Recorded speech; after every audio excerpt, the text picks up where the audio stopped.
কৃষ্ণ বন্ধুরা, ওং নমো ভগবতে বাসুদেবায় নমঃ। জয় মা লক্ষ্মী। বন্ধুরা, আজ 11ই ফাল্গুন 24শে ফেব্রুয়ারি শনিবার, আর আজকের দিনে সম্পূর্ণ হচ্ছে বৎসরের অন্যতম শ্রেষ্ঠ পূর্ণিমা মাঘী পূর্ণিমা।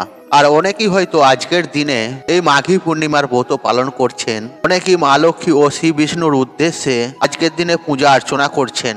বন্ধুরা, বলা হয় এই মাঘী পূর্ণিমা তিথিতে দেব দেবীরা মর্তলোকে আবির্ভূত হন, অর্থাৎ ঘুরতে আসে, এবং গঙ্গা জলে স্বয়ং শ্রী বিষ্ণু অধিবাস থাকে। তাই বন্ধুরা, আজকের দিনে গঙ্গা স্নান এবং মা লক্ষ্মীর ও শ্রী বিষ্ণুর পূজা করার কথা বলা হয়, এবং পূজার পর এই মাঘী পূর্ণিমার ব্রত কথাটি একবার হলেও শ্রবণ করতে হয়।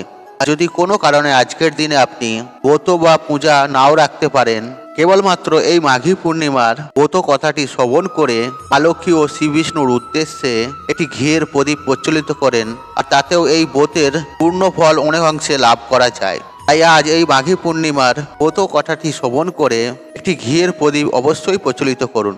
আশা করছি বন্ধুরা, এই মাঘী পূর্ণিমার ব্রত কথাটি শ্রবণ করে আপনাদের ভালো লাগবে। নমস্কার বন্ধুরা, প্রাচীন জ্ঞান টিপসে সবাইকে অনেক অনেক আন্তরিক শুভেচ্ছা, ভালোবাসা। বন্ধুরা, আমি আশা করছি আপনারা সব ঈশ্বর বা ভগবানকে ভালো আছেন এবং সুস্থ আছেন। বন্ধুরা, শুরু করছি বৎসরের অন্যতম শ্রেষ্ঠ পূর্ণিমা মাঘী পূর্ণিমার ব্রত কথা।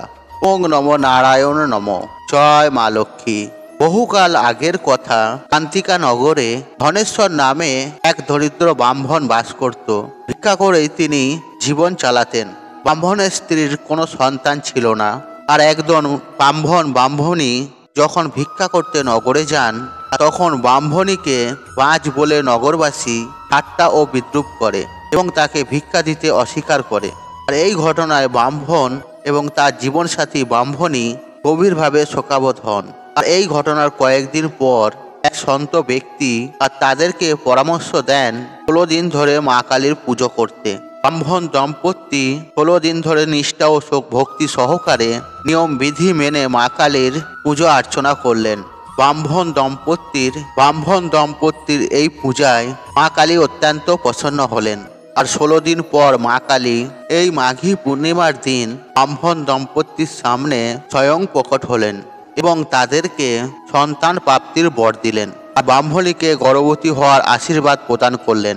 আর এর সাথে মা কালী আর ব্রাহ্মণ দম্পতিকে নির্দেশ দিলেন যেন প্রত্যেক পূর্ণিমার দিনেই একটি করে প্রদীপ অবশ্যই যেন ঠাকুর ঘরে প্রজ্বলিত করেন, এবং ধীরে ধীরে প্রতি পূর্ণিমার দিনেই একটি করে প্রদীপ বাড়াতে বললেন। পাশাপাশি স্বামী স্ত্রীর উভয়কে একসঙ্গে পূর্ণিমার ব্রত পালনের নির্দেশ দিলেন। আর মা কালীর কথা মতো ব্রাহ্মণ দম্পতি পূর্ণিমার দিনে প্রদীপ জ্বালানো শুরু করলেন এবং ব্রত রাখতে শুরু করলেন। আর এর কিছুদিন পরেই ব্রাহ্মণী গর্ভবতী হলেন। এর কয়েক মাস পর ব্রাহ্মণী একটি পুত্র সন্তানের জন্ম দিল। তারা তাদের পুত্রের নাম রাখলেন দেবদাস। আর সময়ের সঙ্গে সঙ্গে দেবদাস বড় হতে লাগলো। আর অন্যদিকে ব্রাহ্মণ দম্পতি পূর্ণিমার ব্রত ও প্রদীপ জ্বালানো কখনোই থামিয়ে দিল না। ব্রাহ্মণ দম্পতির সংসার সুখের হয়ে উঠল, আর তাদের দারিদ্রতাও ধীরে ধীরে নির্মল হতে শুরু করলো। কিন্তু সময় চিরকাল কখনোই এক থাকে না। ব্রাহ্মণ দম্পতির সন্তান দেবদাস যখন একটু বড় হলো, তখন উচ্চ শিক্ষার জন্য সে তার নিজের মামার সঙ্গে কাশি পড়তে গেল। আর এর কিছুকাল পরেই সেই কাশিতে দুর্ঘটনাক্রমে তার বিবাহ হয়ে যায়। ব্রাহ্মণ দম্পতির সন্তান দেবদাস জন্ম থেকেই ছিলেন স্বল্পায়ু। বিবাহের কিছু সময়ের পরেই তার মৃত্যু তার ভাগ্যে লেখা ছিল। বিবাহ সম্পূর্ণ হওয়ার মুহূর্তে কাল তার প্রাণ হরণ করতে এলো।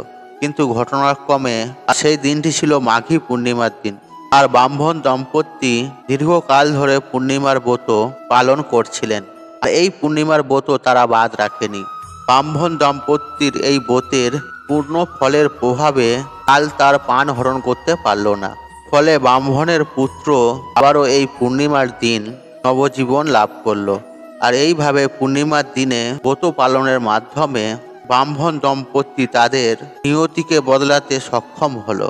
ব্রাহ্মণ দম্পতির ভক্তির এবং এই পূর্ণিমার ব্রতের মহিমা ঘরে ঘরে সকলের মুখেই প্রচালিত হলো, এবং পূর্ণিমার ব্রতের কথা সর্বত্র শুরু হয়ে গেল। প্রচলিত ধারণা অনুসারে পূর্ণিমার ব্রত পালন করলে ব্যক্তির সমস্ত মনস্কামনা পূরণ হয়, এমনকি জীবনের দুঃখ, কষ্ট, দারিদ্রতা, অর্থকষ্ট দূর হয় ভগবানের কৃপায়। বন্ধুরা, ভগবান শ্রীবিষ্ণুর অবতার হিসেবে গণ্য স্বয়ং বুদ্ধদেব এই মাঘী পূর্ণিমার দিনেই তার পরিনির্মাণের কথা ঘোষণা করেছিলেন। ভগবান বুদ্ধের এইরূপ সংকল্প গ্রহণের সঙ্গে সঙ্গেই হঠাৎ ভীষণ ভূকম্প শুরু হয়। বৌদ্ধ ভিক্ষুকেরা এর কারণ জানতে চাইলেন, আর বুদ্ধদেব তাদের বলেন তার পরিনির্মাণের সংকল্পের কারণে এইরূপ ঘটনা হয়েছে। অর্থাৎ তথাগতের জন্ম, মৃত্যু ও বুদ্ধত্ব লাভকালে জগৎ এমনইভাবে আলোকিত হয়। বুদ্ধের পরিনির্মাণের কথা শুনে উপস্থিত ভিক্ষুকেরা বিষণ্ণ ও শোকভিত হলেও বুদ্ধদেব তাদের উদ্দেশ্যে বলেন, মৃত্যু অবশ্যম্ভাবী, এই জন্য দুঃখ করা অনুচিত। তোমরা সংকল্পবদ্ধ ও দৃঢ়চিত্ত হয়ে ধর্মচর্চা করো, তবেই জন্ম জরা ভেদি এই মৃত্যুর সংসার উত্তীর্ণ হয়ে দুঃখকে জয় করতে পারবে এবং মোক্ষ লাভ করতে পারবেন। অর্থাৎ বন্ধুরা, এই দিনটির তাৎপর্য হলো আত্মশক্তির উন্নয়ন এবং সকল প্রকার ক্লেশ বিনাশ উপর কল্যাণময় নির্মল লাভে সামর্থ্য অর্জন। আর এই দিনের সব থেকে বড় মাহাত্ম্য হলো, মানুষ যদি আধ্যাত্মিক সাধনায় পূর্ণতা লাভ করে তাহলে সে নিজের জীবন মৃত্যুকেও নিয়ন্ত্রণ করতে সক্ষম হয়।